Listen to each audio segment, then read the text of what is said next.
Bonjour à tous chers mortels, c'est Dragmar. Alors, je ne voulais pas spécialement parler de ce manga, mais comme là il n'y a pas vraiment de nouveautés ces prochaines semaines, eh ben je suis un petit peu obligé de raquer dans les vieilles sorties que j'ai pas eu le temps de présenter. Et puis bah Samurai 8 c'était un des premiers, j'ai fait bon allez, on va en parler vite fait. Je pense que vous avez déjà une idée de mon avis dessus. Bon, on va quand même développer un petit peu ce que j'en pense. Alors, Samurai 8, c'est un shonen aventure fantastique fait par Kishimoto Masashi, donc l'auteur de Naruto Boruto, et dessiné par Slocombe Miyako, qui a fait énormément de mangas, il en a fait plus d'une quinzaine, c'est facile. Alors pour l'histoire, je vous raconte que ce que je me rappelle, hein. L'histoire ne m'a pas fasciné plus que ça.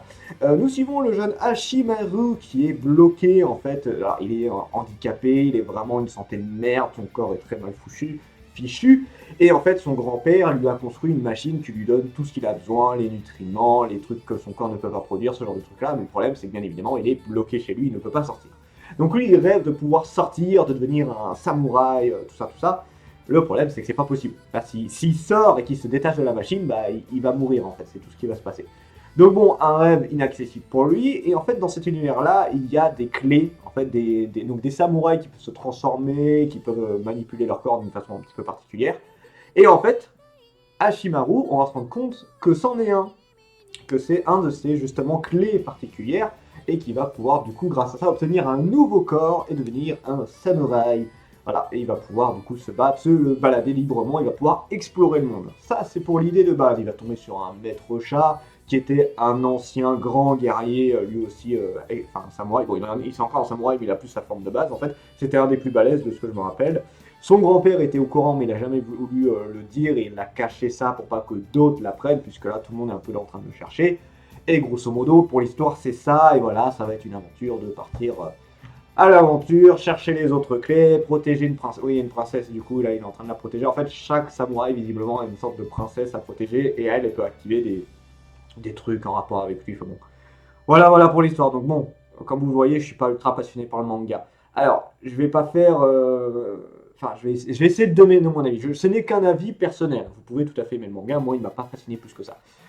Pour mon avis sur le manga, alors, je vous avoue que heureusement qu'il y a eu le deuxième tome, parce que s'il y avait eu que le premier tome, j'aurais vraiment pas lu le deuxième en fait. Enfin, après la sortie, vous savez, en général, il y a un tome et t'attends 3 mois pour la suite. Je n'aurais certainement pas lu le deuxième tome si j'avais dû attendre 3 mois.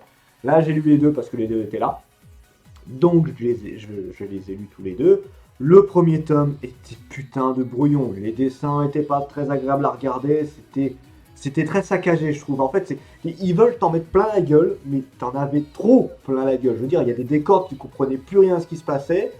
Et ça fait bizarre, hein, parce que moi j'adore quand il y a plein de décors, mais il faut aussi se passer un petit peu, aérer, faire en sorte que ce soit assez agréable à regarder. Et là, c'était dégueulasse. Je vais le dire clairement, le premier tome était dégueulasse. L'histoire, j'y comprenais que dalle. J'étais en mode, oh là là, attends, alors toi tu fais ça, il y a les clés, il y a ça. Ok. Oh, j'étais perdu de fou. Et tu as eu le deuxième tome. Le deuxième tome, ça a été la libération. Le deuxième tome, vraiment, c'était des dessins plus agréables.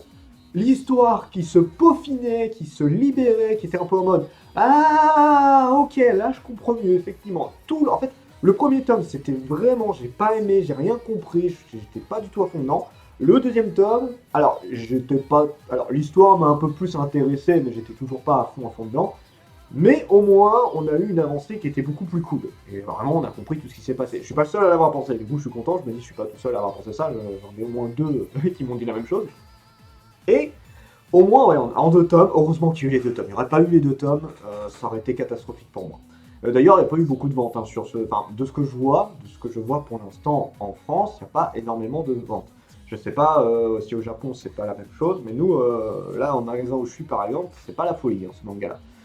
Donc bon, mon avis sur le manga, c'est que, bon, malheureusement, il y a toujours le problème quand c'est un grand nom. En fait, c'est ça qui est chiant, c'est que quand il y a un grand nom comme Kishimoto, qui fait partie des grands auteurs, comme celui de One Piece, comme celui de Death Note, tous les mangas ultra connus que tu connais, forcément, t'attends un manga de malade, t'attends un nouveau phénomène, t'attends le nouveau.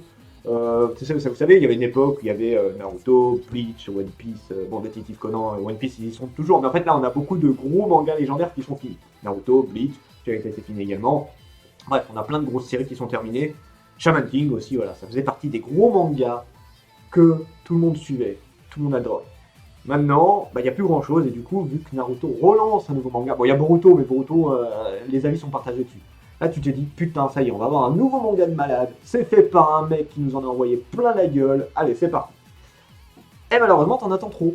C'est un peu comme Platinum N de l'auteur de Death Note. Moi, ils ont sorti le truc, oh putain, regardez, c'est l'auteur de Death Note, le manga il sort en même temps que chez nous, qu'au Japon, oh mon dieu, lisez-le. Finalement, bah, le manga il est 10 fois moins intéressant que Death Note, mais Death Note c'était tellement un niveau hallucinant que forcément c'est compliqué alors, soit d'égaler, soit d'en être pas loin. Là, c'est carrément pas au même niveau.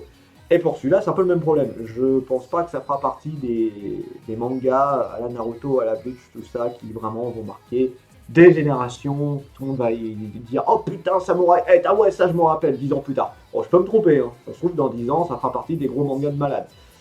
Mais je parierai pas là-dessus. Clairement, je parierai pas là-dessus. Donc bon, voilà, mon avis, c'est que le manga est pas mauvais. Il est pas mauvais du tout. C'est un manga qui est très sympa, mais qui a très mal géré son premier tir. Et si le manga continue comme le deuxième tome, il y a moyen de faire quelque chose d'assez cool. Mais je suis clairement pas fasciné par ce que nous propose le truc. Là, j'ai l'impression que c'est un mélange de plein de trucs qui ont été repris à droite à gauche et que du coup, bah, je suis un peu en mode ouais, bof, ça m'intéresse pas. J'ai d'autres mangas à regarder à la limite, tu vois. Voilà, après, je suis peut-être un peu blasé des shonen ces derniers temps. Je vous avoue que, à part quelques-uns, les shonen, c'est un peu en descente libre. En fait, on a des titres qui fonctionnent encore, comme One Piece, My Hero Academia, tout ça, mais on n'a pas, ça fait longtemps qu'on n'a pas eu vraiment un manga qui nous en a mis plein la gueule. Et ça commence à me manquer un petit peu. Disons que c'est toujours les mêmes codes. Alors, les mêmes codes, c'est pas grave, mais il faut qu'il y ait quelque chose d'exceptionnel. Et là, ces derniers temps, il n'y a rien. Le shonen a de bien meilleurs titres que le shonen ces derniers temps. Et j'espère que le shonen va vachement se rattraper. Là, en janvier, février, on a plein de nouveautés. J'espère qu'il y aura de bons shonen dans le lot. Voilà, alors je fais un rapide avis sur le potentiel du manga. Pour l'histoire, bon, comme je l'ai dit, j'ai pas été ultra fasciné par celui-là. J'espère que ça va bien se développer. Pour les dessins, bah, c'était méga saccagé au début. Après, ça s'est mieux géré. Disons qu'on avait quand même des gros dessins et que c'était beaucoup plus aéré. Donc là, niveau dessin, on est parti de dégueulasse à vraiment très cool. Maintenant, voilà, faut voir comment ils vont gérer ça. Mais je pense que c'était le premier essai. Le personnage, bon, il n'y en a pas vraiment qui m'intéresse. Le héros m'intéresse pas, c'est un peu à la Naruto. J'ai aucun intérêt pour ce personnage-là. Naruto, en fait, c'était plus les autres personnages qui m'intéressaient, genre Shikamaru, Rock Lee, Neji, enfin voilà, tous les autres m'intéressaient. Mais alors lui, Naruto m'intéressait pas plus que ça, et là c'est pareil, le héros m'intéresse pas. À la limite, le maître m'intéresse beaucoup plus, la princesse me fait un petit peu marrer, mais sans plus, c'est un peu une Hinata en fait, avec un peu plus de caractère. Bref, voilà, on n'est pas sur quelque chose d'extrêmement intéressant pour moi. Jusqu'où le manga peut aller, bah, je suppose qu'il va durer longtemps, hein, ça va faire bien une cinquantaine de tomes si ça se trouve. On sait pas, ça dépendra du succès qu'il a. On va voir ce que ça donne, mais moi, je suivrai un petit peu en fond. Je sais même pas si je continuerai à le lire. J'essaierai quand même de me forcer à voir ce qu'il vaut. Voilà, voilà. C'était Dragmar. C'était pour Samurai Edge. J'ai fini d'en parler. Vous avez le droit d'être pas d'accord avec moi, hein, ce n'est qu'un avis perso. C'est Dragmar et je vous dis à la prochaine, cher mortel.